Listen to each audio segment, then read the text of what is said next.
अस्सलाम वालेकुम स्टूडेंट्स, आज हम डिस्कस करेंगे चैप्टर 6 के न्यूमेरिकल्स, जो कि मैंने बहुत ज़्यादा डिटेल में उस पर डिस्कशन की है। इसकी स्टेटमेंट्स जो हैं वो काफ़ी मुश्किल हैं, ठीक है। तो बहुत सारे स्टूडेंट्स जो हैं इसको छोड़ देते हैं चैप्टर 6 को कि इसके न्यूमेरिकल हमसे नहीं होते।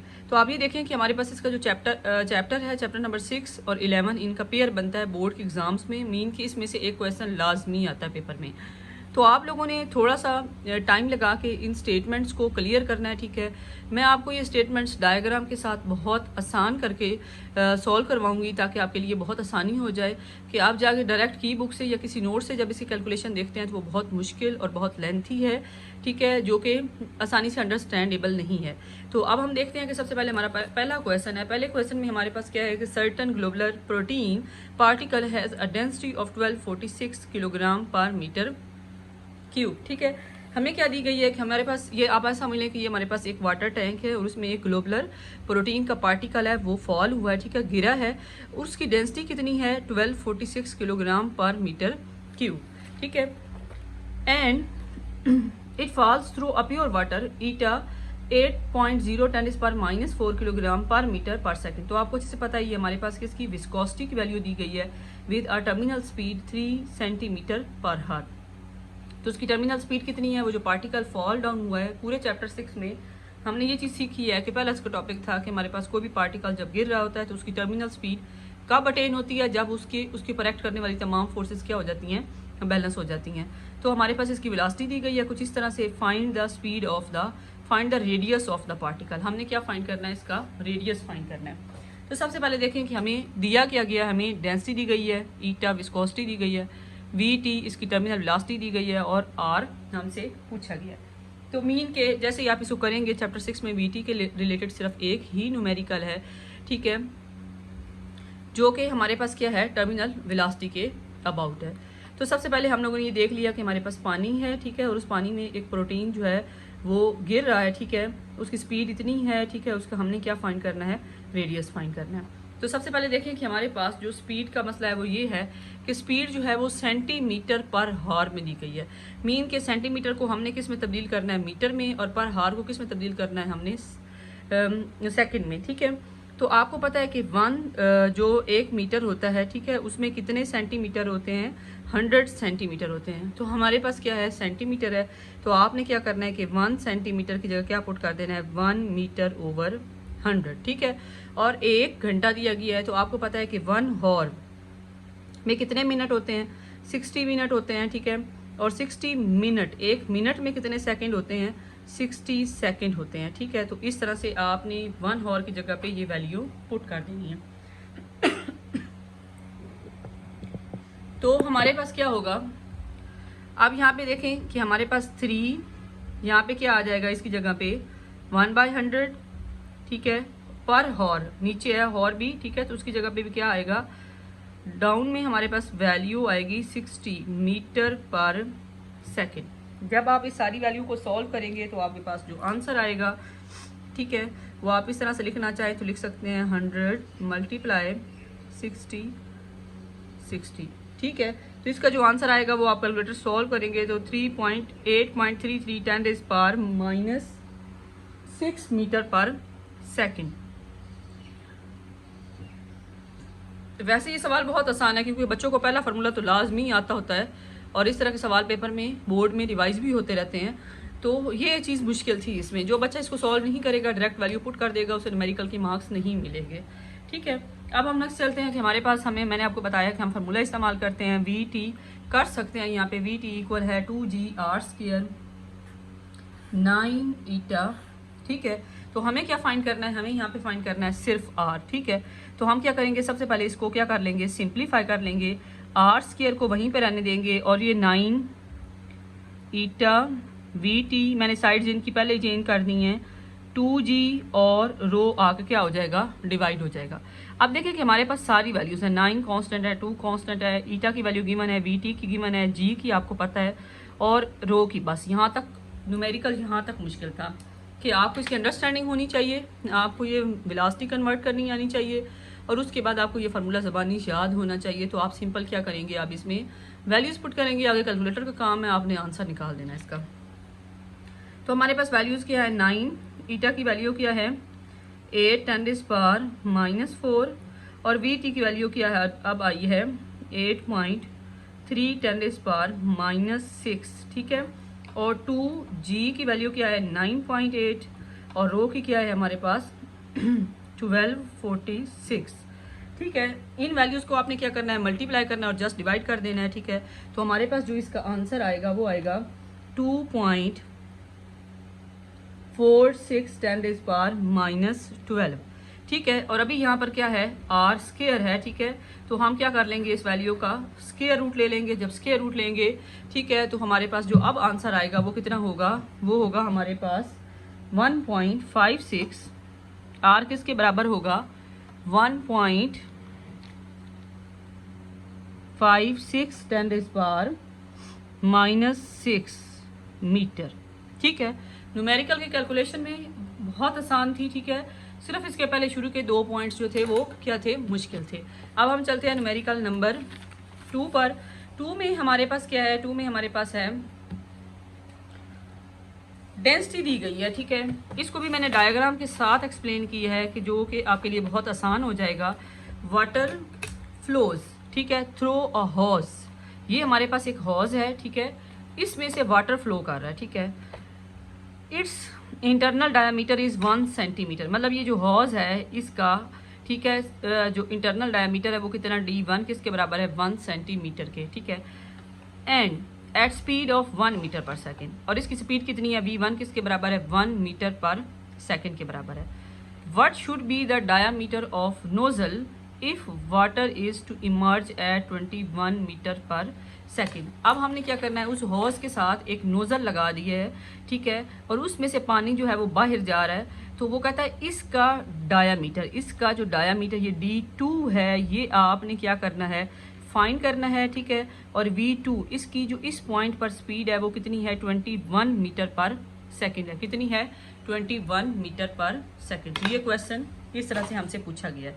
अब डाटा में देखें कि हम क्या करेंगे, डाटा में सिंपल हम लिख लेंगे d1 दिया गया है, v1 दिया गया है, जो हॉज है उसके लिए 1 1 कह देंगे और जो नोजल है उसके लिए 2 2 कह देंगे, v2 d2 दिया गया है। अब हमारे पास आसान है, हमें पता है इक्वेशन ऑफ कंटिन्यूटी हम पढ़ चुके हैं, a1 v1 a2 v2 के बराबर है। ये भी बोर्ड में आ चुका है और बच्चों के लिए यहाँ पे थोड़ा सा इसका फार्मूला को हमने सॉल्व आउट करना है अपने लिए। सबसे पहले देखें कि हमारे पास a1 v1 है, a2 v2 है, ठीक है।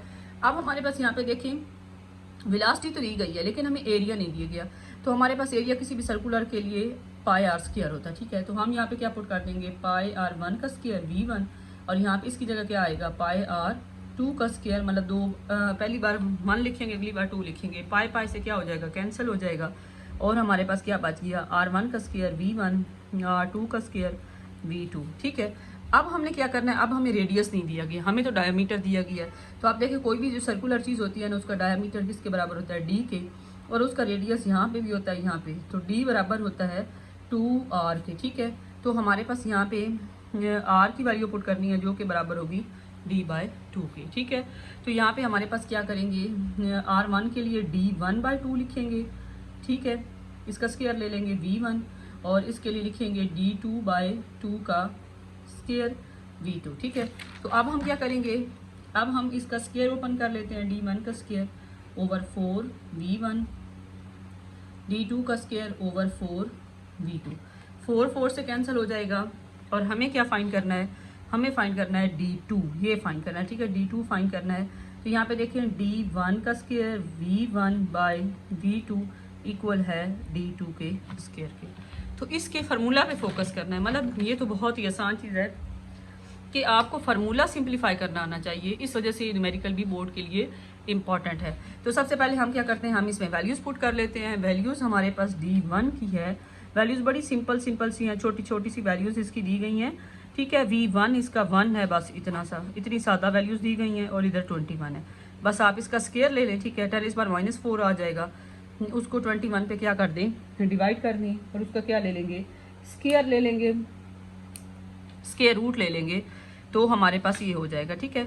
अब सबसे पहले ये देखें कि हमारे पास इसको सॉल्व करेंगे ना, तो इसका जो आंसर आएगा वो आएगा 4.76 10⁻⁻6 मीटर। अब हम क्या करेंगे कि इसका स्क्वायर रूट ले लेंगे, स्क्वायर लेंगे तो जो आंसर आएगा वो हमारे पास होगा स्क्वायर रूट लेने के बाद 18×10⁻³ मीटर। वो किताब में जो उसने आंसर दिया गया है वो दिया गया है सेंटीमीटर। किस में दिया गया है? सेंटीमीटर में। तो आपको पता है कि मैंने अभी आपको लास्ट क्वेश्चन में बताया है कि जो हमारे पास होता है 1 मीटर वो 100 सेंटीमीटर के बराबर होता है। और अगर हमारे पास 1 सेंटीमीटर लेना है तो 10⁻, हमें क्या चाहिए? -2 चाहिए। तो यहाँ पे देखें जो -2 है उसको आप सेंटीमीटर में लिख दें और एक जो इसका डेसिमल है उसको इसके साथ आप मल्टीप्लाई कर सकते हैं। तो यहाँ पे ये हो जाएगा 0.2 10⁻²। ठीक है, इसकी जगह पे मैं लिख दूंगी सेंटीमीटर। ठीक है, 0.2 सेंटीमीटर इसका क्या है? आंसर है। ठीक है, तो ये क्वेश्चन होप्स हो कि आपको विद डायग्राम बहुत अच्छे से क्लियर हो गया होगा। ठीक है, और आप इसका स्क्रीनशॉट ले सकते हैं और फिर बैठ के इसे अच्छे से सॉल्व कर सकते हैं। अब हम चलते हैं क्वेश्चन नंबर 3 पर।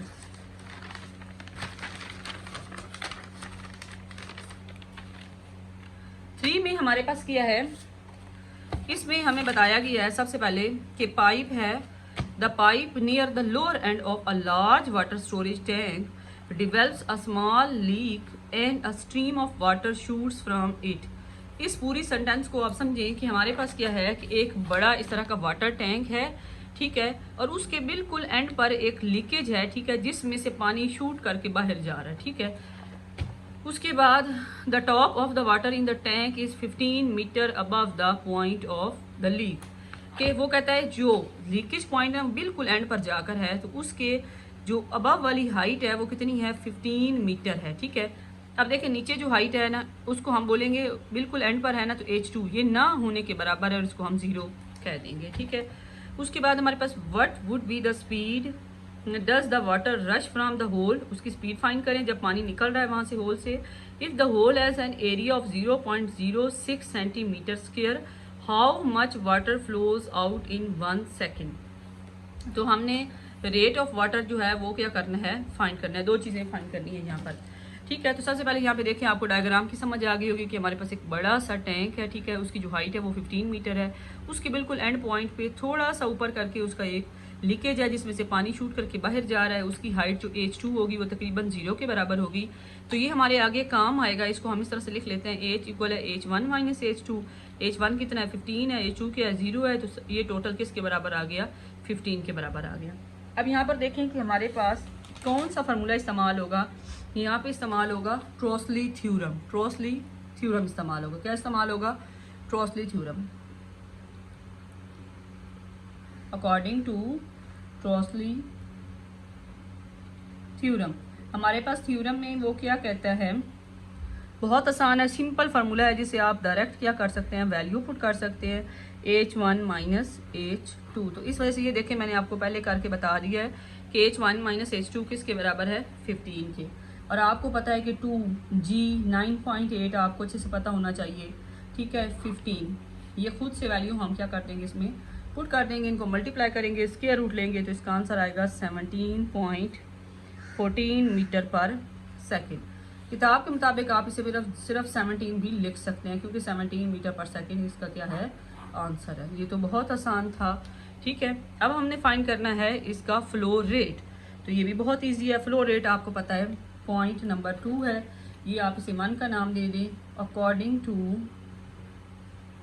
Equation of continuity. आप देखें कंटिन्यूटी इक्वेशन के मुताबिक तो ये बहुत इजी है। आपने बिल्कुल एंड पे इक्वेशन ऑफ कंटिन्यूटी के एंड पे एक फार्मूला पढ़ा था। ठीक है, फ्लो रेट का, रेट ऑफ फ्लो का, रेट ऑफ फ्लो जो कि बराबर है वॉल्यूम पर यूनिट टाइम के और ये बराबर है a/v के। तो अब यहाँ पे देखें कि हमारे पास a दिया गया है और v हमने फाइंड कर लिया। बस सिर्फ इन दो वैल्यूज को हमने क्या करना है? मल्टीप्लाई कर देना है। और यहाँ पर हमारे पास जो एरिया है वो सेंटीमीटर में लिया गया है तो इसको हमने मीटर में तब्दील करना है। 1 सेंटीमीटर हो तो 10⁻⁻² आता है। यहाँ पे स्क्वायर है तो यहाँ पे 10⁻⁻4 आएगा। आप लोगों ने ये याद रखना है। ठीक है, तो यहाँ पे क्या आ जाएगा? मीटर आ जाएगा, मीटर का स्क्वायर। इसकी वैल्यू पुट कर देंगे। इसकी वैल्यू हमारे पास है 0.06 10⁻⁻4 मल्टीप्लाई बाय 17। ठीक है, तो ये इस तरह से बहुत इजी हो जाएगा। इसका आंसर आएगा 102 10⁻⁻6 मीटर क्यूब पर सेकेंड। मीटर क्यूब किसका यूनिट है? वॉल्यूम का। और टाइम का यूनिट क्या है? सेकेंड है। और आपको पता ये देखें कि ये 10⁻⁻⁶ है। ये देखें अगर 1 सेंटीमीटर होगा ना, 1 सेंटीमीटर होगा, अगर ये बात आप समझ लें, अगर 1 सेंटीमीटर होगा तो वो 10⁻² मीटर के बराबर होगा। अगर हमारे पास होगा सेंटीमीटर का स्क्वायर तो वो बराबर होगा 10⁻⁻⁴ के। और अगर हमारे पास होगा सेंटीमीटर क्यूब, ठीक है, तो वो बराबर होगा 10⁻⁻⁶ के। ये इस तरह से आपने याद रखना है, ठीक है। चाहे स्क्वायर हो यहाँ पे, चाहे क्यूब हो, जो मर्जी हो, लेकिन इसके साथ फिर भी यहाँ पे माइनस माइनस आना है। तो यहाँ पे ये देखें कि -6 मीटर क्यूब है, तो क्या आएगा? 102 10⁻, सेंटीमीटर क्यूब पर सेकेंड, ठीक है। तो इस तरह से ये हमारा क्लियर हो गया है, आपको यहाँ तक समझ आ गई होगी। अब हम चलते हैं क्वेश्चन नंबर 4 पर। क्वेश्चन नंबर 4 में हमारे पास है 6.4 water is flowing smoothly through a closed pipe system. हमारे पास एक क्लोज पाइप सिस्टम है जिसमें से पानी जो है वो फ्लो कर रहा है, ठीक है। ये आपको साथ साथ डायग्राम भी नजर आती रहेगी।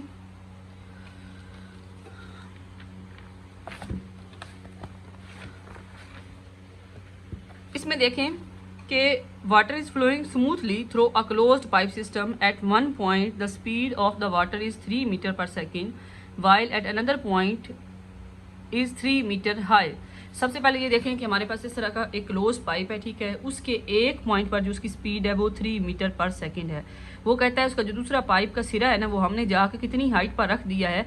H2 3 मीटर पर। कितनी? 3 मीटर हाइट पर रख दिया है, ठीक है। तो यहाँ पर the speed is 4 metre per second, मतलब वो पाइप का वो हिस्सा जो ऊंचाई पर मौजूद है उसकी स्पीड कितनी है? 4 मीटर पर सेकेंड है। If the pressure is 80 kilo pascal, ठीक है, एट द लोअर पॉइंट, ठीक है। तो P1 दिया गया है 80 kilo pascal. At the lower point what is the pressure at the upper point. तो इस पॉइंट पर हमने क्या फाइंड करना है? इसका प्रेशर फाइंड करना है। दोबारा रिवाइज करवा देती हूँ। क्वेश्चन में हमारे पास सिंपल ये स्टेटमेंट दी गई है कि हमारे पास एक क्लोज्ड पाइप है, ठीक है। उस क्लोज्ड पाइप का जो लोअर एंड है, एक ठीक है लोअर एंड है, उसकी स्पीड है 3 मीटर पर सेकेंड। उसको इस साइड पे एक हाइट पर रखा गया है, ठीक है। किस पर रखा गया है? एक हाइट पर रखा गया है। वो हाइट कितनी है? 3 मीटर है। उसकी स्पीड उस पॉइंट पे कितनी है? 4 मीटर है। लोअर पॉइंट पे प्रेशर 80 है और अपर पॉइंट पे आपने प्रेशर क्या करना है? फाइंड करना है। क्या करना है? फाइंड करना है। तो ये तो फिर बहुत आसान हो गया। इसको हम क्या करेंगे? सबसे पहले तो हमारे पास वो कहता है कि H1 क्या है? 0 है। सबसे पहली पॉइंट क्या है? H1 0 है, ठीक है। तो H2 माइनस H1 किसके बराबर होगा? 3 के, ठीक है।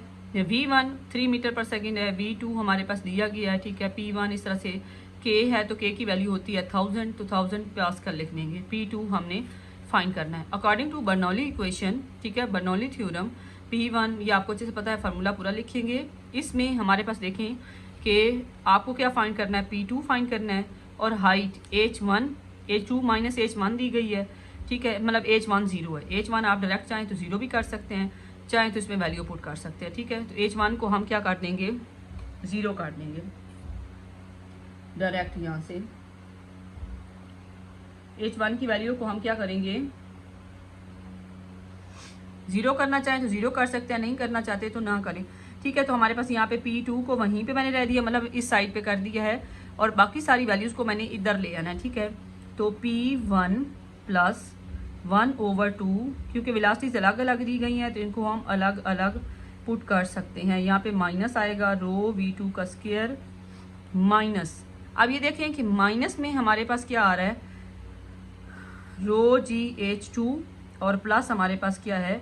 रो GH1, ठीक है। तो आपने क्या करना है? P1 को प्लस 1/2 रो V1 स्क्वायर माइनस 1/2 रो V2 स्क्वायर माइनस कॉमन ले लें, रो G कॉमन ले लें, तो क्या आ जाएगा? H2 H1। तो हमने इस तरह से ऊपर लिख दिया था कि H2 माइनस H1 किसके बराबर है? 3 के। तो यहाँ तक हमने अपना फार्मूला सिंपल कर लिया है। अब हमने सिंपल वैल्यूज पुट करनी है और इनका आंसर निकाल लेना है। तो सबसे पहले P1 बराबर है 80 1000 के, ठीक है। उसको अच्छे से लिख लें 1/2 रो डेंसिटी। डेंसिटी यहाँ पर देखें कि हमारे पास जो पानी है उसकी डेंसिटी, वाटर की बात हो रही थी तो पानी की जो डेंसिटी होती है वो 1000 के बराबर होती है, ठीक है। तो आप यहाँ पे चाहें तो नोट कर सकते हैं, वाटर की डेंसिटी हमारे पास कितनी होगी 1000।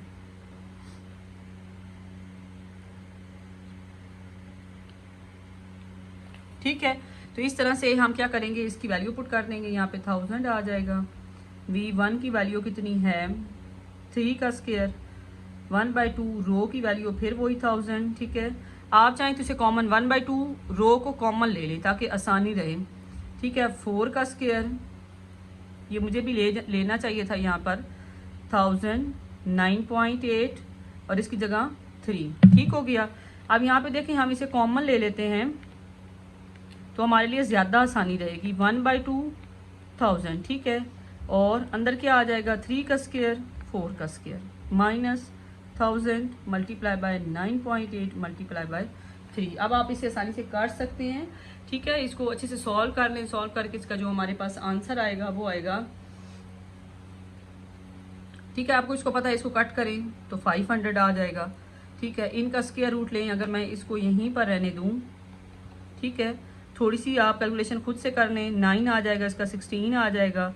इसको आपस में मल्टीप्लाई कर दें तो हमारे पास इसका आंसर आ जाएगा 29,400, ठीक है।